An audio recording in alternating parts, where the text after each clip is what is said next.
বেকার সব হাওয়া গরম করা হচ্ছে, হিন্দু মুসলমানের ভোটের বিভাজনের গল্প করা হচ্ছে। মসজিদ করলে অসুবিধা কি আছে? কেউ যদি মন্দির করলে অসুবিধা না হয়, তাহলে মসজিদ করলে অসুবিধা কি আছে? এলাকার সংখ্যালঘু মানুষ, ধর্মপ্রাণ মানুষ, তারা মসজিদ করতে চাইলে আমাদের প্রতিবাদ করা কি আছে, আপত্তি করা কি আছে? তোমরা যে মন্দির করছো তাতে তো কেউ আপত্তি করেনি। এগুলো কিছু না।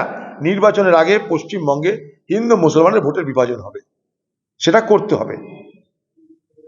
সেটা করার জন্যই এইসব আওয়াজ উঠবে। বাকি কোর্টে যখন জিজ্ঞেস করবে কেন্দ্রীয় বাহিনীকে যে আপনাদের মতামত বলুন, কেন্দ্রীয় সরকার বলছে না, আমরা মসজিদ যখন হবে আমরা পাহারা দিব। এই তো কেন্দ্রীয় সরকারের মনোভাব, রাজ্যের মনোভাব। কেউ কি বাধা দিচ্ছে না কেউ কারোর বিরুদ্ধে ব্যবস্থা নিচ্ছে?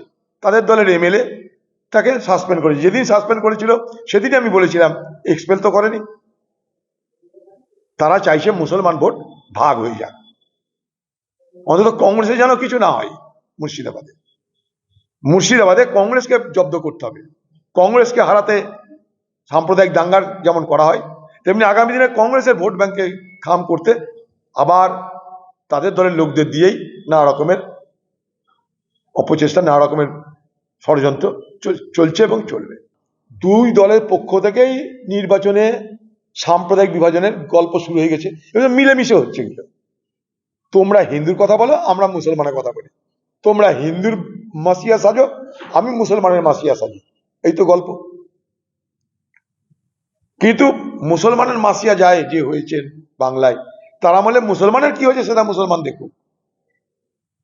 আর হিন্দুর যারা মাসিয়া হয়েছে তাদের বলে হিন্দুদের কি হয়েছে তারা দেখুক। নির্বাচনে এটা আগামী দিনে আরো প্রখর হবে, আরো তীব্র হবে।